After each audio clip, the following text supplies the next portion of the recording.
সব সমাজকে তুলতে চাই, মুসলিম সমাজ, আদিবাসী সমাজ, আমাদের শিডিউল ক্লাস সমাজ, সব সমাজকে আমরা তুলতে চাই, যারাই পিছিয়ে আছে তাদের তোলা। আমাদের এই ডিভিশনাল পলিটিক্সে নয়, আমরা আরো বেশি শিক্ষায় সমাজকে ওঠাতে চাই, আরো বেশি করে তুলতে চাই।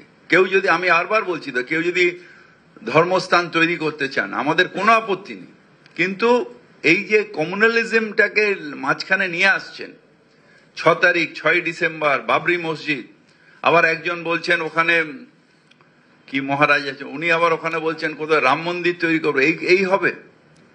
বাংলায় যখন মমতা ব্যানার্জি বাংলাকে এগিয়ে নিয়ে যাচ্ছেন উন্নয়নের জন্য, দাঙ্গা হলে যখন বোমা পড়ে গুলি চলে তখন সাধারণ মানুষ মারা যায়, যে বাচ্চাটার লাগে সেটা কি হিন্দু মুসলমান দেখে লাগে? একটা মানুষের বাচ্চার মৃত্যু হয়। সুতরাং এইটা আমরা বাংলায় সহ্য করতে পারি না, এটা আমাদের বাংলার সংস্কৃতির একদম উল্টো, এটা আমরা করতে পারি না। বিজেপির ডিভিশনাল পলিটিক্স নিশ্চিতভাবে ইউপিতে হচ্ছে, ওখানে কয়েক হাজার লোক মারা গেছে আমাদের গুজরাটে, কিন্তু এখানে আমরা বাংলায় করতে পারি না। এটা তো রবীন্দ্রনাথের বাংলা, কাজী নজরুল ইসলামের বাংলা, বিবেকানন্দের বাংলা, ঠাকুর রামকৃষ্ণের বাংলা। এই বাংলায় আমরা এই পলিটিক্স কেন করব? এখানে তো আমরা সবাই মিলে একসাথে থাকব, যত মত তত পথ, সেই পথে আমরা সবাই মিলে থাকব। নবিদা, হুমায়ুন কবিরের একটা বক্তব্য যে ববিদা এর সঙ্গে একটা জুড়ে দেবো, হুমায়ুন কবিরের বক্তব্য যখন সরকার জগন্নাথ মন্দির করতে পারে, যখন সরকার দুর্গাদেব অঙ্গন করতে পারে, তাহলে আমি কেন একটা মসজিদ করতে পারি না? আমি আবার রিপিট করছি আপনার কথায়, কেউ ধর্মস্থান তৈরি করতে পারে, কিন্তু তার মধ্যে কমিউনাল উস্কানি থাকবে না। আমিও একটা মসজিদের মতওয়াল্লি, চেতলায় যে মসজিদ, সে মসজিদের আমি নিজে মতওয়াল্লি, কিন্তু তার সাথে কারোর কোনো আপত্তি নেই। তার কারণ ধর্ম যার যার, উৎসব সবার।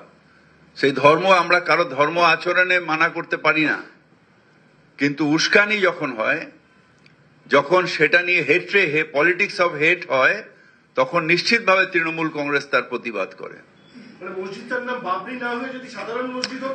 কিছু সাধারণ মসজিদ হয়ে অনেকেই করছেন, কোনো অসুবিধা নেই।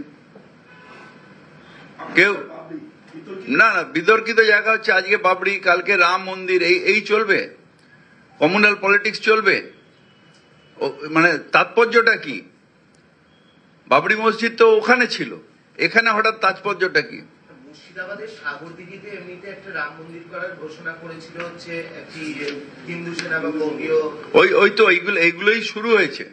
এগুলো শুরু হয়েছে আমাদের যে শান্ত পরিবেশ সেটাকে ডিস্টার্ব করার জন্য। যত ইলেকশন আসবে বিজেপির এটা টাকা, এখানেও বিজেপির ষড়যন্ত্র, ওখানেও বিজেপির ষড়যন্ত্র। পলিটিক্স অফ হেট্রেড আমরা সহ্য করব না। Many people are there who comes up with the party and then they are now nowhere.